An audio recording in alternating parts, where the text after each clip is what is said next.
Cinta Sang Pewaris. Jika sahabat menyukai cerita ini jangan lupa like, komen dan share. Terima kasih. Nan 71-75. Bab 71. Lebih dari setengah jam kemudian, bel tanda berakhirnya kelas berbunyi. Karena Fendi Zanders sekarang adalah siswa junior, dia tidak perlu menghadiri kelas sepanjang hari. Setelah kelas ini selesai, tidak akan ada kelas hari ini. Biasanya setelah kelas usai, siswa yang ada di kelas akan berebut keluar kelas, makan dan makan, lalu kembali ke asrama. Namun tidak ada siswa di kelas yang keluar hari ini, dan suasananya terasa sangat aneh. Fendi Zanders hanya mengemasi barang-barangnya dan bersiap untuk pergi, tetapi saat ini Ma Hongliang, Yang Wei dan beberapa anak laki-laki lain di kelas yang memiliki hubungan baik dengan Yang Wei menghentikan Fendi Zanders di pintu kelas. Sudah berakhir, Fendi Zanders mengalami bencana besar hari ini. Wang Xiong berkata dengan nada serius setelah melihat adegan ini. Semua siswa di kelas juga memandang Fendi Zanders secara serempak, sepertinya mereka sedang menunggu pertunjukan yang bagus. Meskipun kemunculan Qin Lan sebelumnya mengganggu interogasi Fendi Zanders oleh Yang Wei, Ma Hongliang dan lainnya, namun kali ini mereka jelas tidak berniat melepaskan Fendi Zanders. Apa yang dikatakan Fendi Zanders sebelumnya memang berlebihan, bisa dikatakan itu benar-benar menghancurkan kepolosan Ye Mei. Setelah Fendi Zanders mengemasi buku pelajarannya, dia langsung keluar kelas.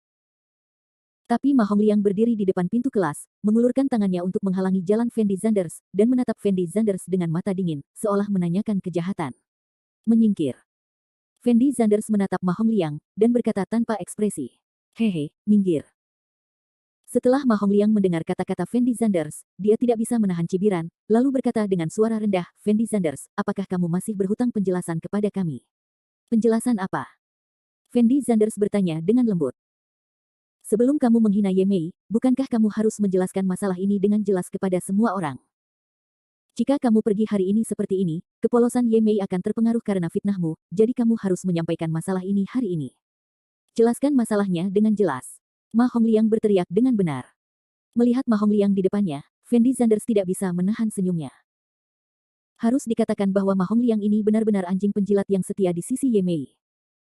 Ye Mei genit di luar, menjual tubuhnya seharga 50.000 yuan, tapi Ma Hongliang masih mengikuti Ye Mei dengan sepenuh hati. Fendi Zanders menganggap ini sangat lucu. Kubilang Ye Mei memintaku untuk pergi tidur. Itu masalah pribadi antara aku dan Ye Mei. Itu tidak ada hubungannya denganmu, kan? Jika sebelumnya, Fendi Zanders mungkin takut pada Ma Hongliang ini. Bagaimanapun, Fendi Zanders mengetahui karakter Ma Hongliang, dan dia tidak ingin menjadi besar, tetapi Fendi Zanders saat ini bukan lagi Fendi Zanders sebelumnya, dan sikapnya secara alami tidak mungkin lemah seperti biasanya. Dan perkataan Fendi Zanders jelas membuat Ma Hongliang tercengang, karena masalah ini sebenarnya tidak ada hubungannya dengan dia. Ma Hongliang sekarang juga bisa merasakan bahwa Fendi Zanders yang berdiri di depannya tampak seperti orang yang berbeda. Jika itu adalah Fendi Zanders yang sebelumnya, sebelum Ma Hongliang dapat berbicara, dia pasti sudah gemetar ketakutan, beraninya dia berbicara pada dirinya sendiri seperti itu. Para siswa di kelas sepertinya juga memperhatikan hal ini, dan memandang Fendi Zanders dengan mata aneh. Benar, masalah ini tidak ada hubungannya dengan kami, tapi sebagai teman Ye Mei, melihatmu memfitnahnya seperti ini, kami tidak bisa hanya duduk diam dan tidak melakukan apa-apa, kan? Jadi, kamu harus menjelaskan dengan jelas kepada kami hari ini, atau kamu akan berlutut. Ye Mei meminta maaf. Sebelum Ma Hongliang dapat berbicara, Yang Wei maju selangkah dan meneriaki Fendi Zanders dengan keras. Fendi Zanders menoleh dan menatap Yang Wei. Dia tahu bahwa pemicu kejadian hari ini sebenarnya adalah Yang Wei. Yang Wei jelas ingin menggunakan kesempatan ini untuk membalas dendam pada dirinya sendiri. Ma Hongliang dan Yang Wei, apa yang kalian lakukan menghalangi pintu kelas? Mengapa kalian tidak membiarkan semua orang pergi sepulang sekolah? Saat Fendi Zanders hendak berbicara, pemimpin pasukan Tang Xiaoman tiba-tiba berjalan ke sisi Fendi Zanders, dan berteriak pada Ma Hongliang dan Yang Wei dengan ekspresi bersemangat. Setelah Wang Xiong dan Kacamata mendengar kata-kata Tang Xiaoman, mereka bergegas ke Ma Hongliang dan berteriak dengan keras, Ma Hongliang, masalah antara Fendi Zanders dan Ye Mei tidak ada hubungannya denganmu, kan? Ini masalah pribadi di antara mereka berdua. Biarkan mereka menyelesaikannya sendiri, apa yang terjadi jika kamu berhenti di sini sekarang? Setelah Fendi Zanders melihat mereka bertiga berdiri untuk membantunya, dia sangat tersentuh. Bagaimanapun juga, masih ada 3 orang di kelas yang bersedia keluar untuk membantunya. Dan ketika Ma Hongliang melihat kacamata Wang Xiong dan Tang Xiaoman berdiri, dia tidak sombong seperti sebelumnya, dan menatap Yang Wei di sampingnya dengan sedikit keraguan di matanya. Yang Wei ragu-ragu sejenak, dan berkata langsung kepada Tang Xiaoman, pemimpin regu, apa yang kamu katakan salah? Kami hanya menghentikan Fendi Zanders dan tidak membiarkan Fendi Zanders pergi. Jika orang lain ingin pergi, mereka bisa pergi sekarang. Lalu kenapa kamu tidak melepaskan Fendi Zanders? Tang Xiaoman berteriak dengan mata berair. Bukankah aku baru saja mengatakan bahwa apa yang dikatakan Fendi Zanders berdampak besar pada Ye Mei, jadi hari ini Fendi Zanders harus menjelaskan masalah ini dengan jelas kepada semua orang, jika tidak, bagaimana sikap Ye Mei di masa depan? Yang Wei berkata dengan tenang. Kamu, manusia kecil. Tang Xiaoman hendak berbicara, tetapi Fendi Zanders tiba-tiba menyela, lalu memandang Yang Wei dan bertanya, Anda ingin saya menjelaskannya sekarang, kan? Benar, jika kamu bisa membuktikan bahwa apa yang kamu katakan sebelumnya itu benar, aku bisa melepaskanmu. Jika kamu tidak bisa membuktikannya, maka kamu harus berlutut dan meminta maaf kepada Ye Mei, jika tidak kamu tidak akan pernah bisa mendapatkannya. Keluar hari ini. Sini. Yang Wei berkata dengan nada mengancam. Faktanya, Yang Wei sengaja mempermalukan Fendi Zanders saat ini, karena dia tahu bahwa tidak peduli apakah Ye Mei benar-benar berinisiatif untuk tidur dengannya, Fendi Zanders tidak akan dapat memberikan bukti apapun. Selama Fendi Zanders tidak dapat memberikan bukti, maka dia harus berlutut dan meminta maaf kepada Ye Mei. Berlutut dan meminta maaf kepada seorang gadis di depan banyak orang adalah hal yang sangat memalukan bagi seorang pria. Yang Wei hanya ingin memberitahu Fendi Zanders bahwa tidak ada orang yang menentangnya akan berakhir dengan baik. Duduk di sebelah Ye Mei, Winda Chen juga merasa jijik, karena dia tahu bahwa hari ini Fendi Zanders tidak punya pilihan selain berlutut dan meminta maaf kepada Ye Mei. Jika tidak, sangat mustahil bagi Yang Wei dan yang lainnya untuk melepaskan Fendi Zanders, bahkan jika pemimpin pasukan berbicara mewakili Fendi Zanders. Selama aku bisa membuktikan bahwa apa yang aku katakan sebelumnya itu benar, kamu akan melepaskanku, kan? Fendi Zanders bertanya pada Yang Wei dengan lembut. Ya, selama kamu bisa membuktikan bahwa apa yang kamu katakan sebelumnya itu benar, kami akan melepaskanmu. Yang Wei mengangguk ringan. Baiklah, kalau begitu aku akan membuktikannya padamu sekarang. Fendi Zanders tersenyum main-main, lalu menoleh untuk melihat posisi Ye Mei, dan berteriak lembut, Ye Mei, beritahu semuanya sekarang apakah yang saya katakan sebelumnya itu benar atau tidak. Setelah mendengar kata-kata Fendi Zanders, para siswa di kelas itu tertegun sejenak, dan kemudian semua orang mulai tertawa. Bahkan Yang Wei dan Ma Hongliang tidak dapat menahan senyumnya, karena dalam pandangan mereka, apa yang dilakukan Fendi Zanders sekarang tidak diragukan lagi adalah mencari kematiannya sendiri. Ye Mei adalah korban dari kejadian ini, bahkan jika Ye Mei benar-benar ingin berhubungan seks dengan Fendi Zanders, bagaimana bisa Ye Mei mengakuinya ketika Fendi Zanders menanyakan pertanyaan ini di depan seluruh kelas? Bab 72. Tapi setelah mendengar kata-kata Fendi Zanders, tubuh halus Ye Mei gemetar ketakutan, dia membuka mulutnya, tidak dapat berbicara. Dia tidak tahu bagaimana dia harus menjawab pertanyaan Fendi Zanders. Ketika siswa di kelas mendengar bahwa Fendi Zanders sebenarnya meminta Ye Mei untuk berdiri dan bersaksi untuknya, mereka semua tertawa, ekspresi wajah mereka sangat menghina, tidak ada yang mengira Fendi Zanders akan sebodoh itu. Ye Mei adalah orang yang memfitnah Fendi Zanders dengan kata-kata sebelumnya, dan sekarang dia meminta Ye Mei untuk bersaksi untuknya, ini hanya mencari kematian. Setelah Ye Mei mendengar kata-kata Fendi Zanders, dia sangat menyesal di dalam hatinya. Dia menyesali mengapa dia berinisiatif mengejek Fendi Zanders sebelumnya. Jika bukan karena mulutnya sendiri, bagaimana Fendi Zanders bisa mengatakan ini? Jika Fendi Zanders tidak mengatakan ini, Ma Hongliang dan yang lainnya tidak akan begitu bersemangat untuk menanyakan kejahatan tersebut kepada guru. Tidak apa-apa sekarang, Fendi Zanders membiarkan dirinya memberitahu seluruh kelas bahwa dia melepas pakaiannya atas inisiatifnya sendiri dan ingin berhubungan seks dengannya. Ye Mei merasa jika dia benar-benar mengakui masalah ini hari ini, dia tidak akan bisa mengangkat kepalanya dan menjadi manusia di masa depan. Jadi saat ini Ye Mei sangat ragu-ragu di dalam hatinya, apakah dia harus mengakuinya atau tidak. Setelah tertawa terbahak-bahak, para siswa di kelas menoleh untuk melihat posisi Ye Mei. Mereka menunggu jawaban Ye Mei. Namun Ye Mei tidak secara langsung menyangkal hal ini seperti yang dibayangkan semua orang. Sebaliknya, dia duduk di sana dengan gugup, menggigit bibir, menolak mengucapkan sepatah kata pun. Ye Mei, cepat bicara, apa yang kamu lakukan dalam keadaan linglung? Kamu hanya perlu menggelengkan kepala sekarang, dan Yang Wei dan yang lainnya pasti akan membuat Fendi Zanders berlutut dan meminta maaf padamu. Setelah Winda Chen melihat Ye Mei terdiam, dia buru-buru membujuknya. Faktanya, apakah itu Winda Chen atau Yang Wei, alasan mengapa mereka berdua begitu bersemangat bukanlah untuk membantu Ye Mei. Mereka hanya berusaha membalas dendam atas apa yang terjadi pada Fendi Zanders di restoran New Century. Aku. Setelah Ye Mei ragu-ragu sejenak, dia membuka mulutnya untuk berbicara. Ye Mei, aku menyarankanmu untuk tidak berbohong, kalau tidak aku akan menemukan Ye Xiaolong dan yang lainnya lagi dan meminta mereka mengobrol baik denganmu. Adapun apa yang akan terjadi, aku tidak bisa menjaminnya. Pada saat ini, Fendi Zanders tiba-tiba berbicara kepada Ye Mei dengan suara dingin. Setelah mendengar kata-kata Fendi Zanders, Ye Mei menjadi pucat karena ketakutan, dan berteriak pada Ma Hongliang dan yang lainnya dengan ngeri, kalian lepaskan Fendi Zanders, aku tidak ingin permintaan maafnya. Alasan kenapa dia begitu terbelit apakah harus berbohong atau tidak sekarang sebenarnya karena ini. Jika dia benar-benar berbohong dan mengatakan bahwa Fendi Zanders berbicara omong kosong, maka Fendi Zanders dapat meminta Ye Xiaolong untuk menghadapinya. Pada saat itu, tidak hanya kepolosan Ye Mei yang akan dihina, tetapi bahkan tubuhnya pun mungkin mengalami beberapa hal yang tidak terbayangkan. Setelah mendengar kata-kata Ye Mei, semua siswa di kelas membeku di tempatnya, dengan ekspresi luar biasa di wajah mereka. Mendengar kata-kata Ye Mei, semua orang tercengang dan menatap pemandangan ini dengan mulut terbuka lebar. Karena semua orang tahu persis apa maksud kata-kata Ye Mei. Meskipun Ye Mei tidak berinisiatif untuk mengakuinya, tapi apa yang dia katakan sekarang tidak berbeda dengan penerimaan sukarela. Ye Mei, apakah kamu gila? Apakah kamu benar-benar akan melepaskan Fendi Zanders? Mata Ma Hongliang membelalak, dan suaranya sedikit bergetar. Yang Wei dan Winda Chen keduanya memiliki ekspresi yang sama saat ini, mereka tidak mengerti mengapa Ye Mei mengatakan ini. Ya, lepaskan Fendi Zanders. Ye Mei mengangguk berat sambil menitikkan air mata. Meskipun hatinya sangat enggan, ini adalah satu-satunya pilihan Ye Mei. Tidak, kamu tidak bisa melepaskannya. Kenapa kamu melepaskannya padahal dia sangat menghinamu sebelumnya? Pasti Fendi Zanders yang mengancammu, itu sebabnya kamu melakukan ini, kan? Ma Hongliang tidak percaya ini untuk beberapa saat, jadi dia bergegas ke tubuh Ye Mei dan bertanya dengan penuh semangat. Ya, Ye Mei, apakah Fendi Zanders ini mengancammu? Bagaimana kamu bisa berinisiatif untuk tidur dengannya? Winda Chen tidak bisa menerima jawaban Ye Mei saat ini, dia mengerutkan kening dan bertanya dengan lembut. Kamu tidak ingin bertanya, bukan? Lepaskan Fendi Zanders. Dihadapkan pada pertanyaan mendesak dari kerumunan, Ye Mei tidak ingin terus mempermalukannya, jadi dia hanya bisa mengatakan sesuatu tanpa daya.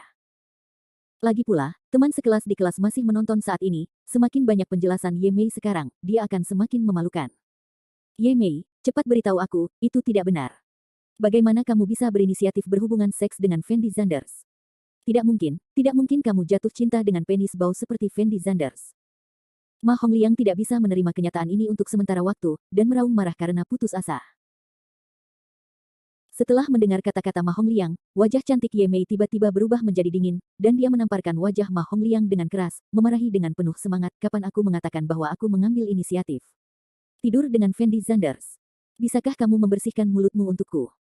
Hati Ye Mei penuh amarah saat ini, meskipun Fendi Zanders akan menceritakan kisahnya hari ini karena dia mengejek Fendi Zanders satu demi satu. Tetapi jika bukan karena Ma Hongliang selalu menambahkan garam dan cuka, dan Fendi Zanders tidak diizinkan pergi setelah kelas selesai, masalahnya tidak akan menjadi kekacauan besar.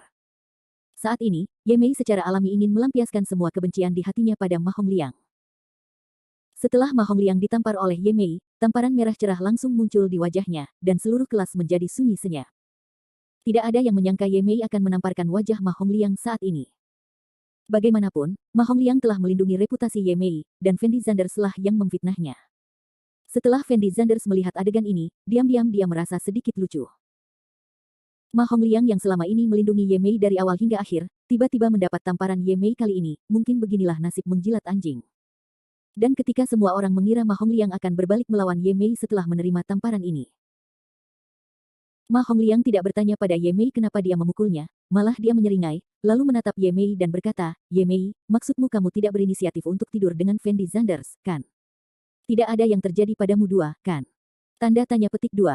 Setelah semua orang mendengar kata-kata Ma Hongliang, mereka segera membuka mulut lebar-lebar, melihat pemandangan ini dengan bodohnya, mereka hampir bisa memasukkan telur. Saya harus mengatakan bahwa Ma Hongliang ini benar-benar menonjolkan esensi menjilati anjing secara maksimal. Saat ini, mereka masih khawatir apakah Ye Mei tidur dengan Fendi Zanders atau tidak. Tapi Fendi Zanders sedang tidak berminat untuk terus terlibat dengan orang-orang ini, dan berjalan langsung menuju luar kelas. Tang Xiaoman, kacamata Wang Xiong, dan lainnya juga meninggalkan kelas bersama Fendi Zanders. Para siswa di kelas melihat ke belakang Fendi Zanders dan yang lainnya pergi dengan tatapan yang sangat rumit. Setelah meninggalkan kelas, ponsel Fendi Zanders tiba-tiba berdering. Dia mengeluarkan ponselnya dan melihatnya, dan menemukan bahwa itu adalah panggilan Xie Huaqiang. Namun karena kacamata Wang Xiong dan lainnya masih ada, Fendi Zanders tidak menjawab telepon, melainkan langsung menutup telepon. Segera Xie Huaqiang mengirim pesan teks. Isi pesan teksnya adalah, Tuan Zanders, ada berita tentang 2 orang yang Anda minta saya selidiki kemarin, dan saya menunggu Anda di gerbang Universitas Jiangcheng. Setelah Fendi Zanders melihat pesan teks itu, sudut mulutnya tidak bisa menahan senyum. Bagaimanapun, dia merasa mengungkap identitas hacker Huang Feng adalah hal yang paling penting saat ini. Bab 73. Setelah ketiganya Tang Xiaoman dan Fendi Zanders meninggalkan kelas bersama, ekspresi wajah mereka sangat bingung. Karena mereka benar-benar tidak mengerti mengapa Ye Mei, yang selama ini meremehkan Fendi Zanders, berinisiatif meminta untuk berhubungan seks dengan Fendi Zanders. Meskipun Ye Mei tidak secara langsung mengakui masalah ini hari ini, dapat dilihat dari perkataan dan perbuatan Ye Mei bahwa masalah ini mungkin benar, jika tidak, dia tidak akan terlalu ingin membiarkan Fendi Zanders pergi. Ini juga menunjukkan dari sisi bahwa dia telah mengakui semua ini. Fendi Zanders, apa yang terjadi antara kamu dan Ye Mei? Wang Xiong tidak tahan lagi, berjalan ke arah Fendi Zanders dan bertanya dengan lembut kepada Fendi Zanders. Ya, Fendi Zanders, mengapa Ye Mei berinisiatif untuk tidur denganmu? Kacamata pun bertanya dengan rasa ingin tahu. Fendi Zanders menoleh untuk melihat mereka berdua, dan kemudian dengan singkat memberitahu Fendi Zanders bahwa Ye Mei diculik oleh Ye Xiaolong dan yang lainnya, dan kemudian menelepon Fendi Zanders untuk meminta Fendi Zanders mengambil uang untuk menyelamatkan mereka.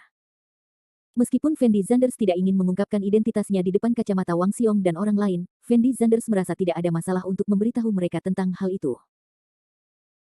Setelah mendengarkan penjelasan Fendi Zanders, Wang Xiong tiba-tiba menyadari, dan dengan cepat berkata, kalau begitu Ye Mei sebenarnya akan membayar kembali 50.000 yuanmu, jadi dia berinisiatif untuk tidur denganmu, kan? Yah, tapi aku tidak tertarik pada Ye Mei, jadi aku tidak menyentuhnya, dan aku tidak berpikir untuk memberitahu orang lain tentang hal itu, tapi Ye Mei terlalu agresif hari ini, aku tidak bisa mengendalikannya untuk sementara waktu. Sementara, jadi aku biarkan saja dia pergi. Sudah dikatakan. Fendi Zanders menjelaskan dengan lembut. Jadi ini ya. Kacamata itu sedikit mengangguk, dan keraguan di hatinya juga terpecahkan. Pernyataan Fendi Zanders masih sangat kredibel di mata Wang Xiong Glases. Karena jika tidak seperti ini, bagaimana mungkin Ye Mei yang selama ini sombong dan sombong bisa berinisiatif berhubungan seks dengan Fendi Zanders? Tetapi Fendi Zanders, dari mana asal 50.000 yuan Anda? Pada saat ini, Tang Xiaoman sepertinya merasakan ada sesuatu yang salah, dan bertanya pada Fendi Zanders dengan lembut, mengerutkan kening. Itu benar, Fendi Zanders, terakhir kali kamu mengatakan bahwa kamu punya uang untuk mentraktir semua orang makan malam karena kamu memenangkan lotre awal, tetapi bukankah kamu sudah menghabiskan 7 atau 88 dolar terakhir kali? Dari mana kamu mendapatkan 50.000 yuan dari? Apakah kamu datang ke sini? Wang Xiong juga bereaksi, dan kemudian bertanya pada Fendi Zanders. Dahi. Setelah Fendi Zanders mendengar pertanyaan kedua orang itu, dia tidak dapat menahan diri untuk tertegun sejenak, dan kemudian berkata dengan lembut, sebenarnya, aku tidak mengatakan yang sebenarnya padamu saat itu. Saya menggunakan 50.000 yuan untuk menyelamatkan Ye Mei dan Sun Li dan yang lainnya, jadi saya hanya menghabiskan uang itu sekarang. Tang Xiaoman, kacamata Wang Xiong dan mereka bertiga menatap Fendi Zanders dengan mata terbelalak, ekspresi di wajah mereka sangat terkejut. Karena mereka tidak pernah menyangka bahwa Fendi Zanders yang selama ini dikatakan miskin akan seberuntung itu ia memenangkan hadiah utama sebesar 150.000 sekaligus. Anda harus tahu bahwa mahasiswa Universitas Jiangcheng berasal dari berbagai keluarga, dan biaya hidup mahasiswa dari keluarga biasa hanya sekitar 2.000 sebulan. Hanya sejumlah kecil siswa dari keluarga kaya yang dapat memperoleh biaya hidup lebih dari 3.000 yuan sebulan. Jadi Fendi Zanders mengatakan angka 150.000 saat ini, di mata Wang Xiong, itu hanyalah angka astronomi. Apa yang membuat mereka semakin tidak bisa dimengerti adalah setelah Fendi Zanders memenangkan hadiah utama sebesar 150.000 yuan, semuanya dihabiskan untuk hal-hal yang tidak berguna seperti mentraktir semua orang makan malam dan menyelamatkan Ye Mei dan Sun Li. Mereka bertiga tidak tahu apa yang dipikirkan Fendi Zanders di dalam hatinya. Mungkinkah Fendi Zanders terbiasa menjalani kehidupan yang miskin, dan dia tidak tahu bagaimana cara menghabiskan begitu banyak uang sekaligus? Meskipun mereka tidak tahu mengapa Fendi Zanders membuang-buang uang seperti ini, mereka tetap setuju dengan pernyataan Fendi Zanders di dalam hati. Fendi Zanders, karena kamu memenangkan begitu banyak uang, mengapa kamu tidak menyimpannya? Bahkan jika kamu mendapat bunga, itu dapat meningkatkan hidupmu. Tang Xiaoman tampaknya sangat tertekan karena Fendi Zanders menyia-nyiakan semua uang itu seperti ini, dan mengerutkan kening dan berkata kepada Fendi Zanders. Uang ini adalah rejeki nomplok bagiku, meskipun disia-siakan, tidak akan berpengaruh padaku. Fendi Zanders menjelaskan dengan ringan. Tapi uang ini sangat berguna bagimu. Jika kamu tidak menyia-nyiakan uang ini, kamu tidak perlu mengantarkan makanan, dan kamu juga bisa membeli satu set pakaian baru, agar semua orang tidak meremehkanmu lagi. Tanda seru petik 2. Tang Xiaoman buru-buru melanjutkan. Apakah semua orang akan memandangku tinggi-tinggi saat aku mengganti pakaianku? Setelah Fendi Zanders mendengar kata-kata Tang Xiaoman, dia tidak bisa menahan senyum, dan kemudian melanjutkan, kamu pikir semuanya terlalu sederhana, mereka meremehkanku bukan karena pakaian di tubuhku, tetapi karena mereka sudah menganggapku masuk tulang mereka. Didefinisikan sebagai orang yang malang. Jika saya menggunakan uang ini untuk membeli sendiri satu set pakaian mahal, mereka akan mengira saya mengambilnya atau mencurinya, dan meskipun saya menunjukkan bukti bahwa saya membelinya sendiri, mereka akan mengira saya membelinya sendiri. Bodoh, tapi itu tetap tidak akan mengubah fakta bahwa mereka meremehkanku. Tang Xiaoman memandang Fendi Zanders di depannya, dan tertegun sejenak. Dia tiba-tiba merasa bahwa apa yang dikatakan Fendi Zanders sepertinya masuk akal. Apakah kamu bisa membuat orang lain mengagumimu? Fokusnya adalah pada orang lain daripada dirimu sendiri. Lihat aku mengenakan pakaian compang camping ini sekarang, kamu akan tetap memilih untuk tetap di sisiku sebagai temanku, dan mereka yang meremehkanku, bahkan jika aku memakai pakaian desainer, mereka akan tetap meremehkanku. Fendi Zanders berhenti sejenak, lalu melanjutkan, menurutku setelanku saat ini cukup bagus, aku tidak perlu mengubah apapun karena pandangan orang lain. Sebenarnya menurutku perkataan Fendi Zanders cukup masuk akal. Selama kamu menyukai pakaian, kamu tidak perlu memaksakan diri untuk melakukan perubahan karena pandangan orang lain. Wang Xiong sepertinya setuju dengan pendekatan Fendi Zanders. Berkata sambil tersenyum. Oh, meskipun Fendi Zanders tidak ingin berganti pakaian baru, dia dapat menggunakan uang itu untuk melakukan hal lain. Tidak perlu disia-siakan seperti ini. Tang Xiaoman masih berkata dengan sedikit kesusahan. Fendi Zanders tahu bahwa alasan Tang Xiaoman berkata begitu banyak adalah demi kebaikannya sendiri. Jadi saya tidak membantah apapun, tetapi mengeluarkan ponsel saya untuk memeriksa waktu, lalu berkata, apa, ada yang harus saya lakukan nanti, jadi saya pergi dulu. Setelah mengatakan ini, Fendi Zanders berjalan langsung menuju gerbang Universitas Jiangcheng. Saat ini, Fendi Zanders sedang tidak ingin melanjutkan obrolan dengan Tang Xiaoman dan yang lainnya. Bagaimanapun, Fendi Zanders tidak peduli dengan uang kecil 150.000 yuan. Tahukah Anda, dia kini menjadi orang terkaya di dunia yang mewarisi warisan 10 triliun yuan. 150.000 yuan saja tidak berarti apa-apa baginya. Dan sekarang, Fendi Zanders masih mengkhawatirkan Mina. Soal berganti pakaian atau tidak, Fendi Zanders sebenarnya membeli beberapa baju baru sebelumnya. Namun belakangan Fendi Zanders merasa bahwa pakaian sebelumnya sebenarnya cukup bagus, setidaknya bisa membuat dia melihat dengan jelas bagaimana seseorang memperlakukannya.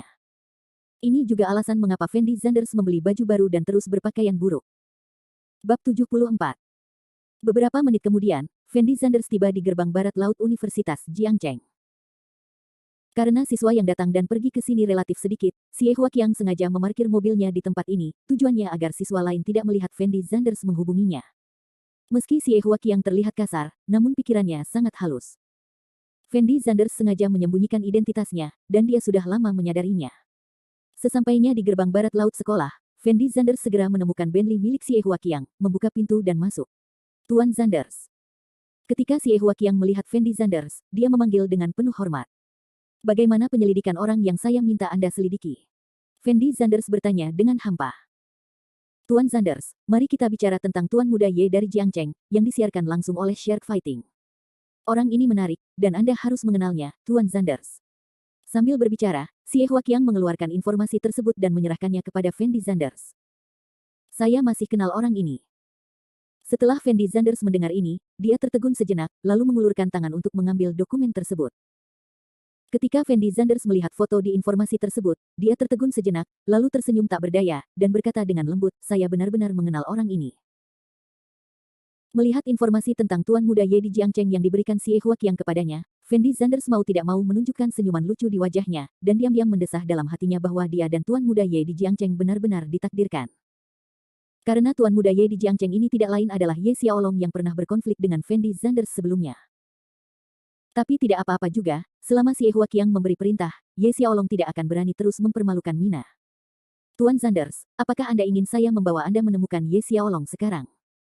Xie Huaqiang bertanya pada Fendi Zanders dengan lembut. Tidak perlu membuang waktu dengan orang seperti ini.